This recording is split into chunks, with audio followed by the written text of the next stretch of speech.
Where in China are you from? I'm from a little city called Dalian, coastal city. Coastal city. Yeah. So somewhere down the chicken. Somewhere up the chicken. At the chin, yeah. Yeah. So if you look at the country of China, it looks like a chicken sideways. Yeah. Yeah. So that's why you ask where on the chicken. Yeah. Yeah. So I know that. And then if you would introduce the other. Yeah. Welcome everybody, and let me introduce our friends, my friends here. This is Zhang Guohui, and that's his younger brother, Zhang Guoqing. So they have a company called Zhang Pipe Making Workshop, which responsible for making those pipes. And you can find them on Smoking Pipes and other websites, and also, of course, in China. So they have been working on the company for last 6 or 7 years. So in the beginning, of course, it's a little bit slow, and later on, right now, we're getting better and better. Yeah, that's them. And their English is much better than my Mandarin, which is like 0. So we may use the translation at times. Yeah. But so basically, I'm gonna answering and talk with Brian. And if I have anything not sure about the numbers or anything, I'm gonna ask them. Yeah. So they can just sit over there and I think they're gonna sit in the front row. Okay. Whatever you want. Yeah. And just for my information, so the family name is Zhang. Zhang. But in China, normally you would say Zhang first. Yeah. Yeah. So basically, family name, given name. Yeah. So we would all be completely backwards from what we're used to in the Western world. So yeah, a little bit different. Yeah. So just before we get started, first of all, let's start getting your questions ready, because you guys will have better questions than I will. And we'll have plenty of time for that. Plus, we got a little video. When did you first become aware of pipe smoking? Yeah. I started smoke pipes 2009. So back then, I don't know nothing. That I just find a pipe on the online shop, Taobao, which is the Chinese eBay kind of thing, and which I got cheap ones and try to smoke, and I select get aromatic, which is very light, and so I burn my tongue at the first few attempts. It's a very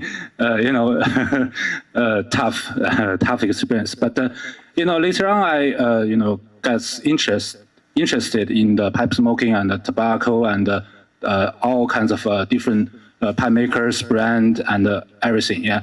And then, I think probably I can make the pipe. So that's the beginning. So I start make the pipe, try to make a pipe in 2011. So which is 2 years later after I start smoking pipes. And without any, preparation, I just bought the lathe. I want to do it proper way, right? So I know lathe is the most important tool for pipe making. So I got the lathe, got the 2 blocks, which is very expensive, about $80, $90 equivalent, for 1 block with a good plateau, good grain. And I destroyed those blocks within 20 minutes, Yeah. So then I realized it's not easy to do it properly, especially when you do it, freehand, and also, do the, so it's a long curve to learn. Yeah. Would you see other men in China smoking a tobacco pipe, or did you only find it on the internet? Basically, we have every city have a kind of a little group or clubs that we know each other because we have the common hobby, which can be very good for the communication, and we become friends. In our city, in my small groups, maybe around 10, 20 people, we used to get around very frequently, but later on life happens, yeah. But I think that as far as I know, in Beijing, Shanghai, bigger cities, there are more this kind of groups. maybe not mixed together, but somebody knows somebody in that group or that kind of thing. But we have a SOK number of pipe smokers, but it's hard to find on the street. It's a little bit different than the US or Europe, because when I travel to Europe, sometimes I can find somebody smoking pipe just walking on the street. Right. Yeah. Is it possible for somebody in China to go into a tobacco store that may also sell some pipes and have some brands that we would know? Well, we don't have a tobacco store per se. We have the a small grocery store selling tobacco and selling cigarettes. Okay. And some other the pipe shops basically. Right now it's for the legal part of things that you cannot sell tobacco, pipe tobacco, if you don't have the license. Right. Especially the imported stuff, because the tobacco business is controlled by the nation. Most of the part is for cigarettes and also cigars and of course pipe tobacco. But because the legal thing, you cannot make the pipe tobacco, as a personal thing and or a small personal company to sell them to the audience. It's not possible. Yeah. So when you go to Germany or Denmark and you see a pipe tobacco shop with a wall of tobaccos, you go, I was, it's just, but for us, we can access the internet to go to smoking pipes or some other websites in all over the world. And we buy them and ship to our address and pay the tax, which is 50%. And then, plus the, 50. That's so, and with the shipping fee, so basically $10 tin become $18. So, yeah. And maybe when did you guys first understand about tobacco pipes or learn about pipe smoking? 他问你大概什么时候开始抽斗？应该是2015年，不用猜。2015. Okay. So in the same way with the internet and... Yeah, I think so, yeah.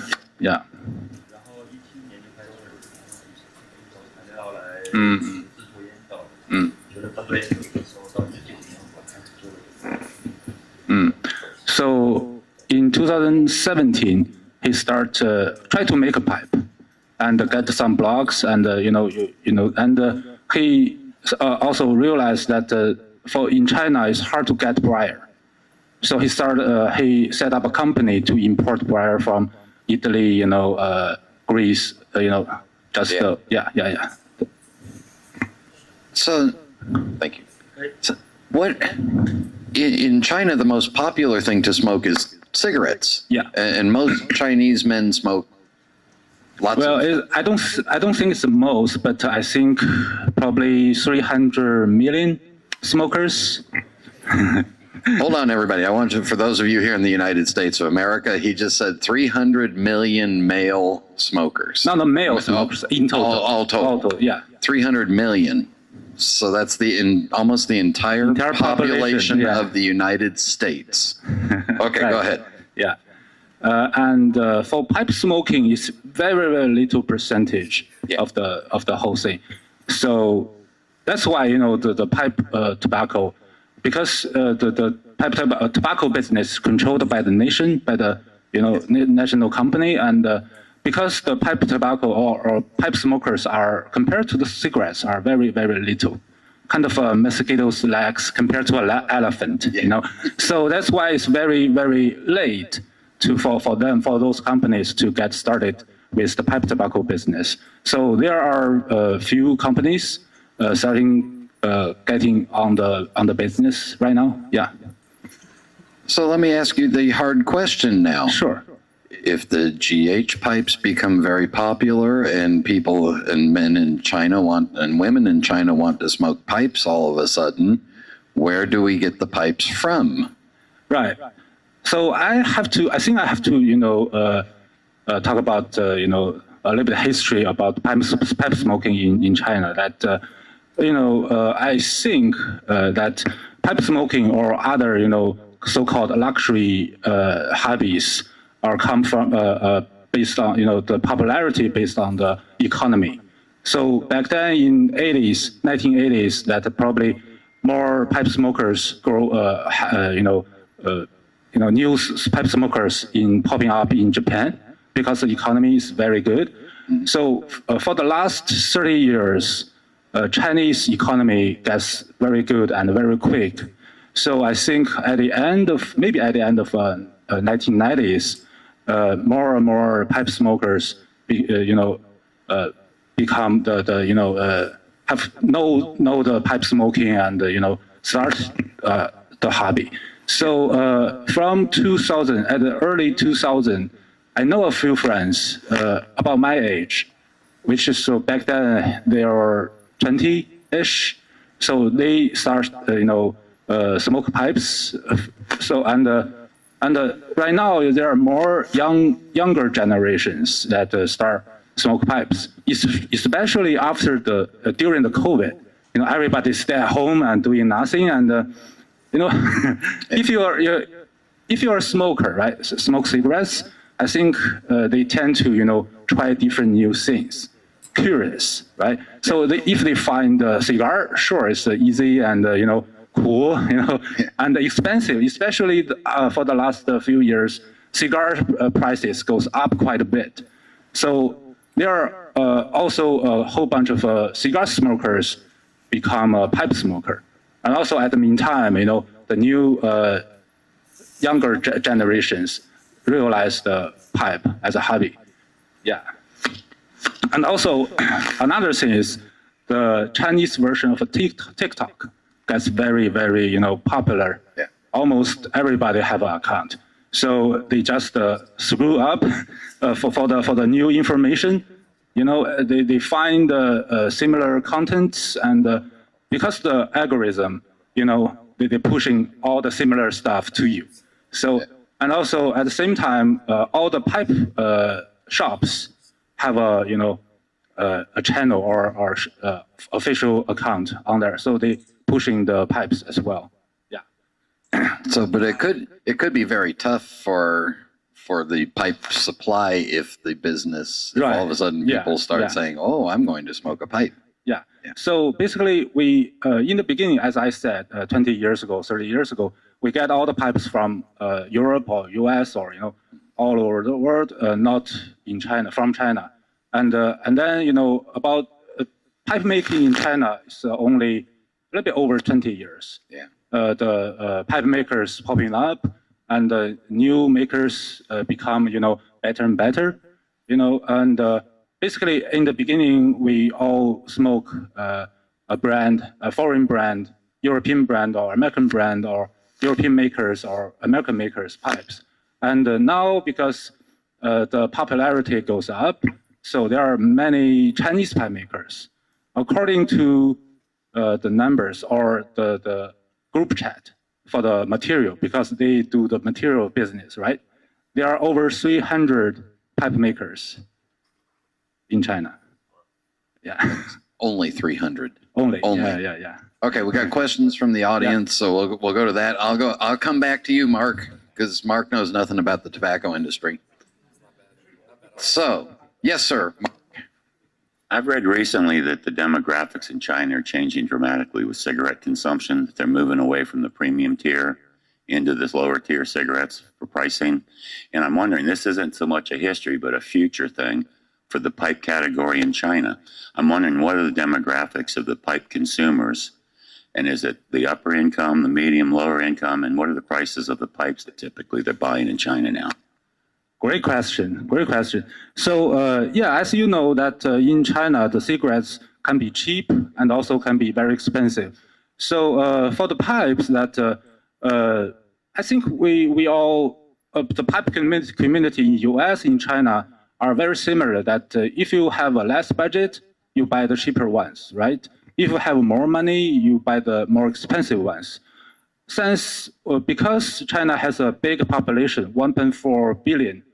Right, and according to the statistics, there are 300 million or around that number, middle class. So in those numbers, maybe some of those have more money, maybe some of those have less money, but that means middle class means they can spend extra because they have more extra in their pockets. So basically, I think if I get it right, that maybe 80% or maybe 60 to 80% buy in the middle range of the pipes, maybe 10, maybe less than 10 buy in the very expensive ones. Especially 10 years ago when I got started, I traveled around Europe, and also I traveled with my friend who owns a pipe shop. So he go to the European pipe shops to find premium pipes, handmade, made by the masters, which is very expensive, but they sell very quickly. So it depends on your budget, basically. Yeah. It's also in China, the cigarette market, there are very cheap cigarettes for like 50 cents per pack, and then there's very expensive ones up to $20 and $30. Yeah. So all price ranges of cigarettes in between. Yeah. And we have a question up front here. So. Hey, I heard you say earlier you rarely saw somebody smoking a pipe on the street. In the States, there are places you can't smoke a pipe on the street, and there are very few public buildings where you can smoke. Is that true in China also? Or is that, I mean, you almost have to be in a private home in the States. Yeah, basically, in China, there are a trend of, banning the smoking in general, but we do it slowly. Basically, right now in Beijing and Shanghai, the major cities, metropolis, doing the more restricted rules. You cannot smoke in the restaurant. You cannot smoke in the public places. But in the smaller cities, you can smoke almost everywhere, even in the taxi. Wait, so if I come to Shanghai Disneyland, no smoking in the hotel? I don't think you can. Yeah. But outside, it's okay. Yeah. Okay, good. All right, good. All right. Anybody else with any questions from the audience? Yep, we'll go down here and then up here. Yes, sir. I was just wondering about the difference between cigarettes are the most popular. Cigars, where would that fit in between pipe smoking and cigarettes? Is that, like in the U.S., it's much more popular for cigars than pipes here, but just wondering. I think the same. Okay. Yeah, it's the same. But especially the price goes up for the last few years. Many of the cigar smokers turn to, pipe smoking. Yeah. Yeah. And many of the cigars in China are Cuban cigars, correct? Yeah. Yeah. It's that little island that we can't get to. Yeah. Tim, you'll be second. Or did you want the bathroom's out the door and on the right? Yes, sir. Brian. So my question is this. So in terms of pipe making, you said that pipes really began being made in China about 20 years ago. I sort of have a two-part question. So, and we think about pipe making here oftentimes in terms of a sort of a master-student relationship. Right. Is that the same way in China, or is it really more sui generis, where you guys sort of learned independently by trial and error, or do you have some inputs into Western, maybe European or American master that you learned from? That was my first question. And then the second question is, the same way with pipe making, we also, in terms of pipe collectors, we have in the United States and in Europe, we have famous pipe collectors as well. Right. Are there famous pipe collectors? They are. Are there? They are. The collections they have just gonna blow your mind. Oh my God. Oh my God. And the money they spend on the pipes, holy moly. Right. And to answer your first question, that my personal experience that I learned the pipe making from the websites, which is the forum. We have the pipe making forum in US, right? So I got many information from that forum, and also YouTube, as Jeff, made so many very, very informative videos and put on the YouTube. and also some other, So in the beginning, I'm very thirsty for the pipe making, information I can get. So I do, in my daytime work, I don't do the work, just search for the information,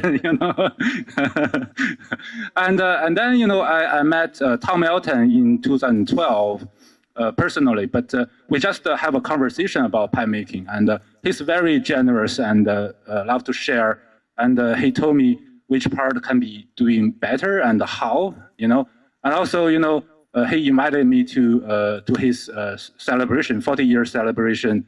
Anniversary celebration in Denmark in his workshop. So I went in 2014, and at that trip, I visit many European pipe makers, and then I learn a lot from them, and go back. I do the practice and try to new techniques and new shapes and what have you. And then my pipes sold on scan pipes in 2013. You were there. Yeah. So, and then, that's kind of start my career. And in the meantime, when I get a little bit known by the pipe community in China, some young pipe makers wants to learn. So they contact me, and I'm a very open-minded guy, and I want to share my knowledge. So it's not a kind of a teacher or student relationship per se, but I can, if you want to learn, just come to my workshop and I can teach you. Yeah, that's it. But I'm this way, but I think I heard that there are other, pipe makers kind of a traditional way, but yeah, depends. Yeah. One follow-up question from me. If I have a whole bunch of unsmoked Bo Nord pipes, do you have a collector in China that would like to buy them from me for? Yeah. Okay, good. All right, Tim, you had a question, sir? So you noted that you have over 300 carvers in China alone. Yeah. What about what's the state of the Chinese estate market? Estate pipes here in the United States, I'm a fan of estate pipes, be they old Dunhill, Sheridans, Weber pipes. Is there and I've done a lot of transactions with Chinese estate dealers as well. Yeah. What's the interest like in the Chinese market for estate pipes?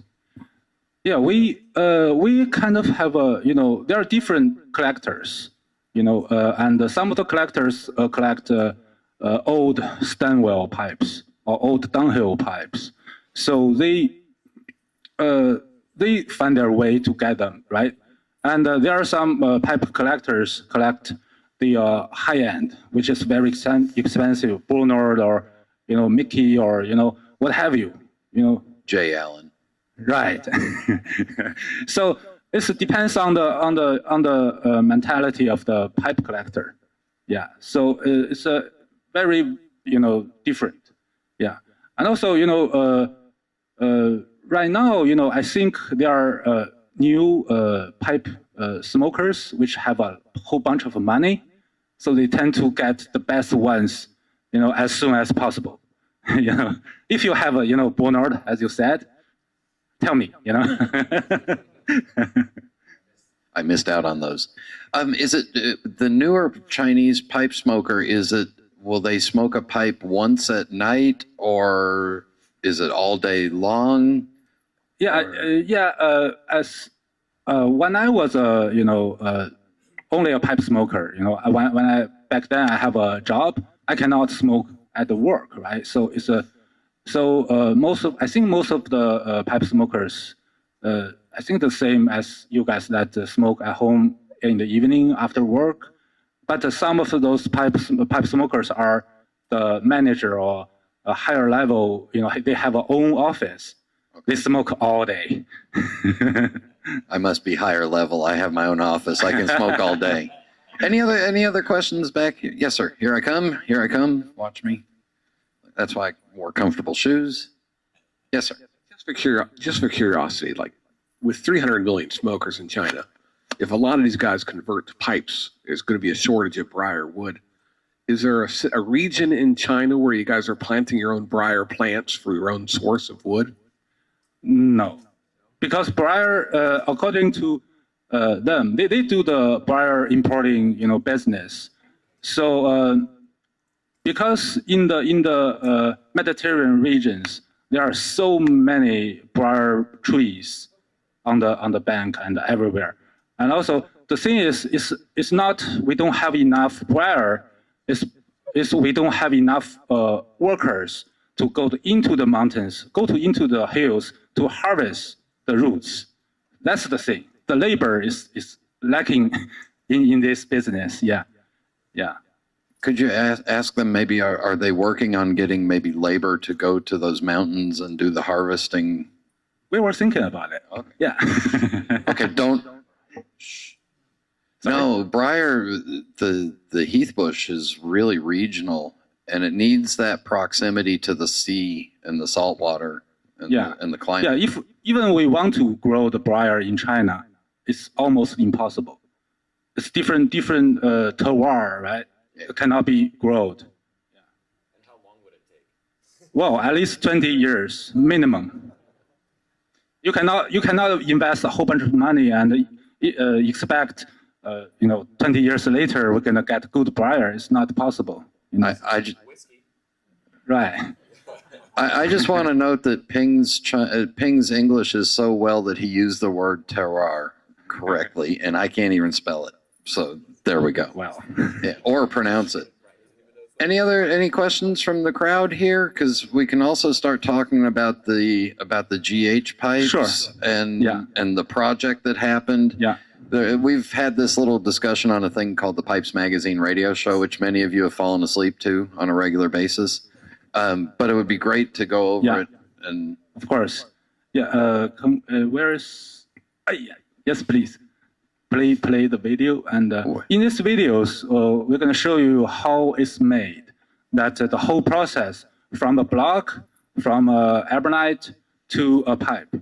So basically, the collaboration works. We are collaborating with pipe makers all around the world. And, the design is unique to the pipe maker. And we do the, making part. Right.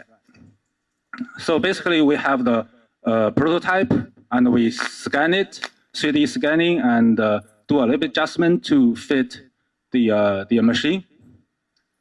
This is designed by Jeff. That's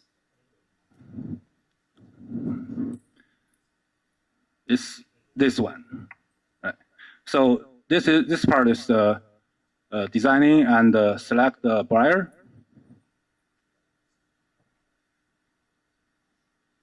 And cut the briar and put on the machine. And kind of milling it on the machine. 8 pipes each run. Yeah. And then everything else finished by hand. So hand sanding, drilling by hand. To the tenon and the chamfer, airway, and making the stem by hand.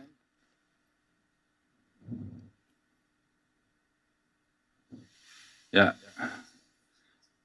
As a pipe maker, it's a very familiar process after the CNC. Yeah, so this is sandblast, and one of those is smooth.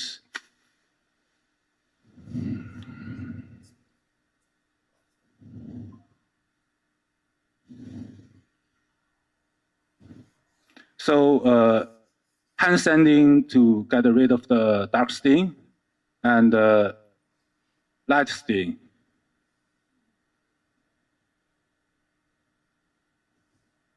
And then a little bit sanding in the bowl and finish.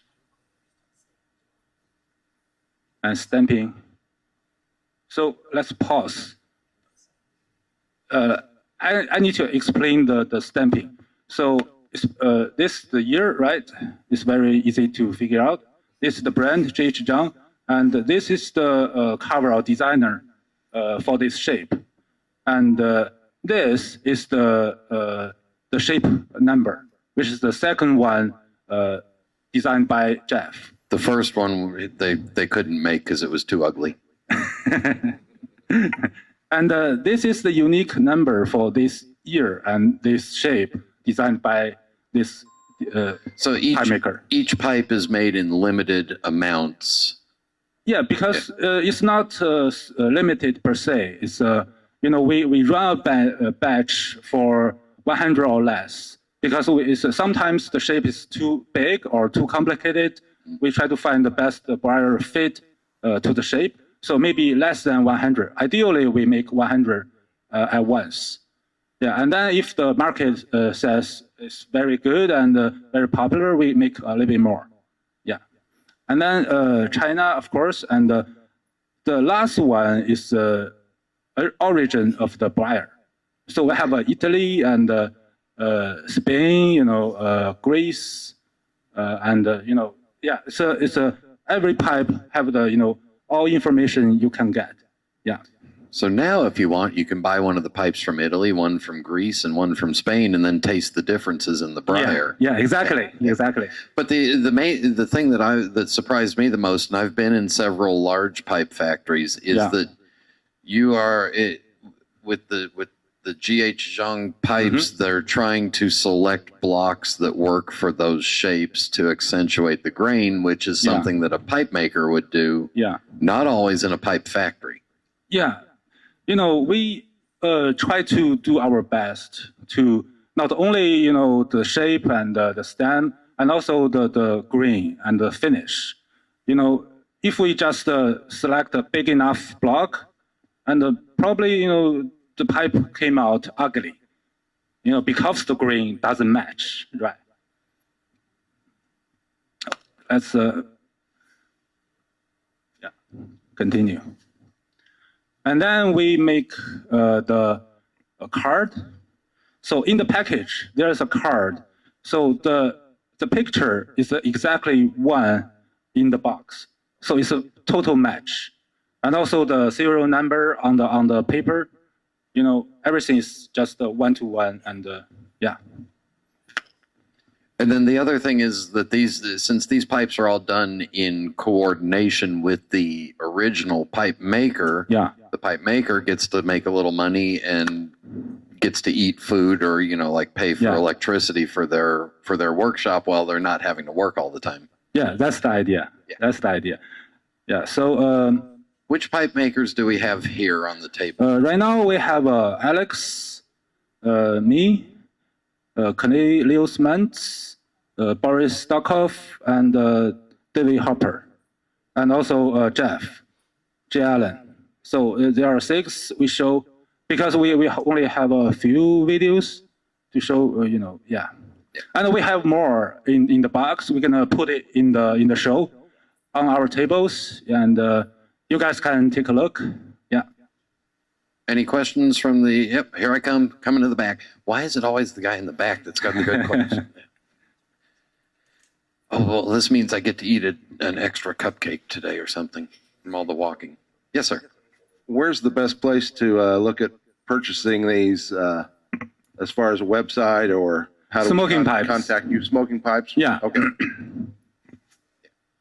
Oh, good. One close. Oh, yeah, Chicago Pipe Show as well. Yeah. Yeah, of course. Hey, Tim, is there a pipe show in Chicago? Oh, he's not here, and I'm giving him a rash. All right, never mind.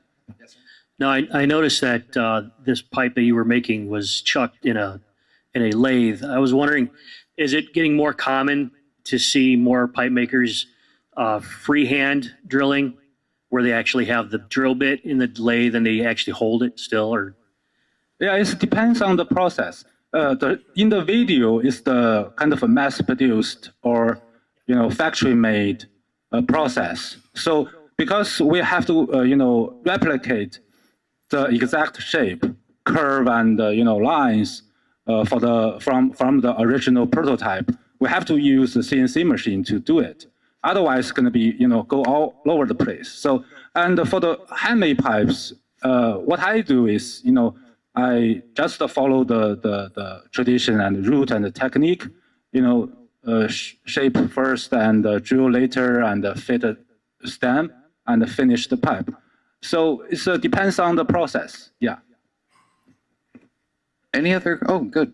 Wait, I'll come around instead of climbing over people, because then I might trip and fall, and that would video, and that wouldn't look good. Yes, sir. Yes, hi. Do you mostly just work with briar, or do you work with other woods? Cherry wood, olive. 99% briar.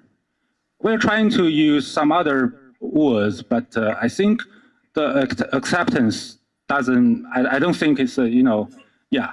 It's not familiar to the pipe smokers to use other woods in China. That briar is the best material for making pipes, as we all agree, right? Yeah. We have a question from a new pipe maker here. I'll just give you the microphone. Can you talk a little bit about the non-collaboration pipes that Zhang makes? Oh, yeah. And also, I don't know if you mentioned it earlier, the price range that both the collaboration pipes fall into, as well as the non-collaboration pipes. Right. So for the collaboration pipes, it starts with Ping Zhan, $230, right? Yeah, for the sandblast, and for the smooth, it's $390 for the collaboration, and for the non-collaboration, it will be a little bit cheaper. Yeah. So you can find the price on smoking pipes. Yeah, it's very easy to figure out. Yeah. What parts of a pipe design would a artisan pipe maker do that Zhang can't replicate because of the CNC? Right. For the pipe designing, every pipe maker have a unique style, which is not necessarily for some crazy shapes, for the curves and the proportion of a stem or everything, the whole thing.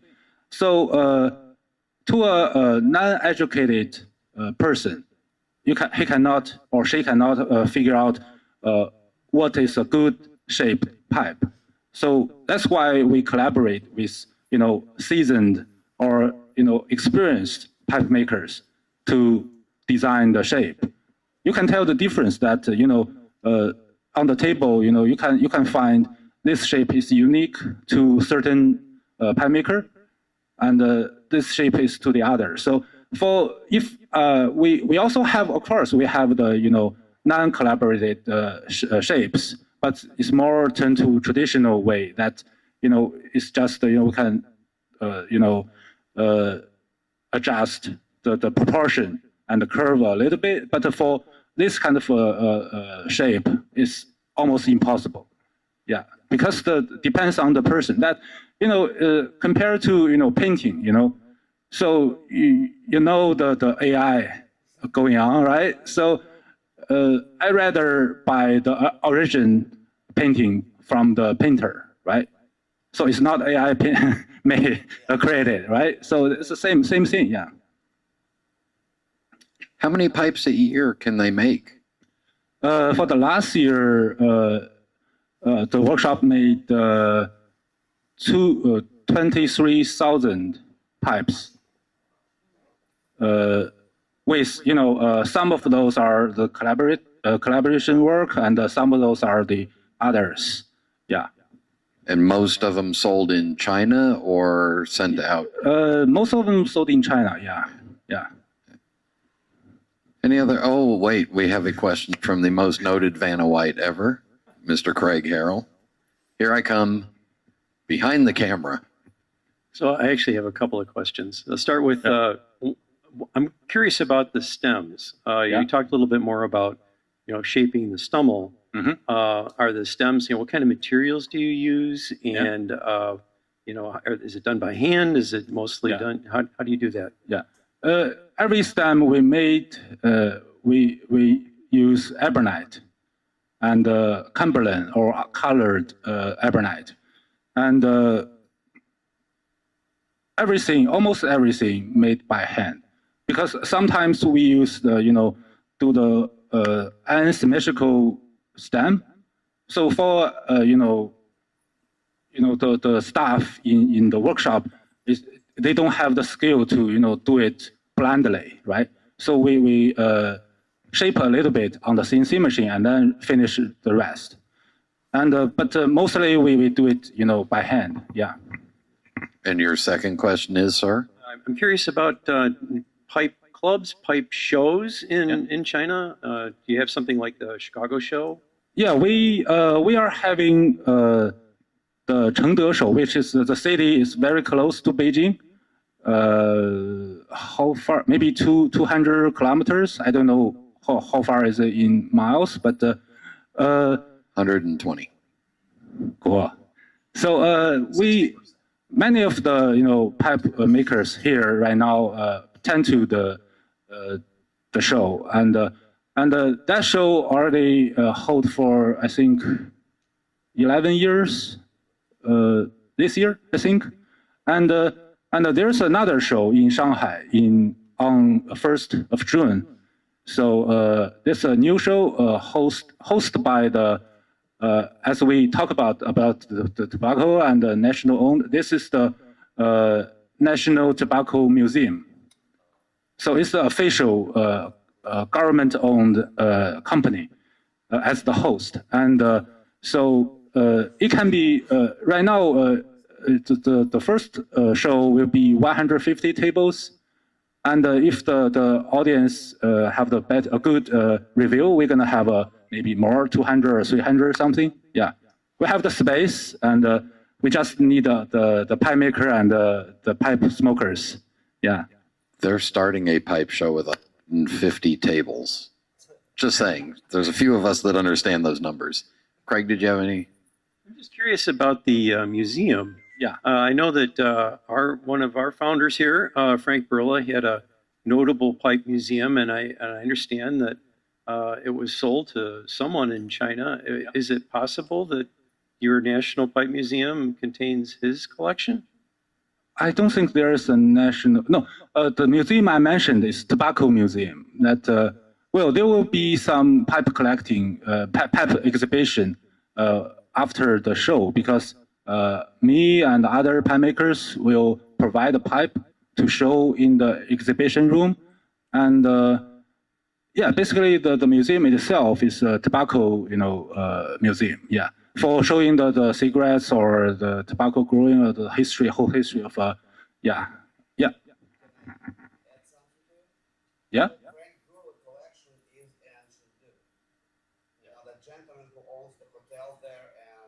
Oh yeah.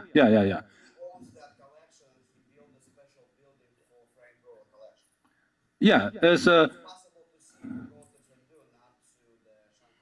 Yeah. Yeah, the Chengde show has a the boss of the whole thing has a museum, personal museum. It's not the national museum. That's why I didn't mention. Yeah. My wife would call that a massive collection of junk, which apparently I have one according to her. Mm-hmm. Any other questions from out in the group here?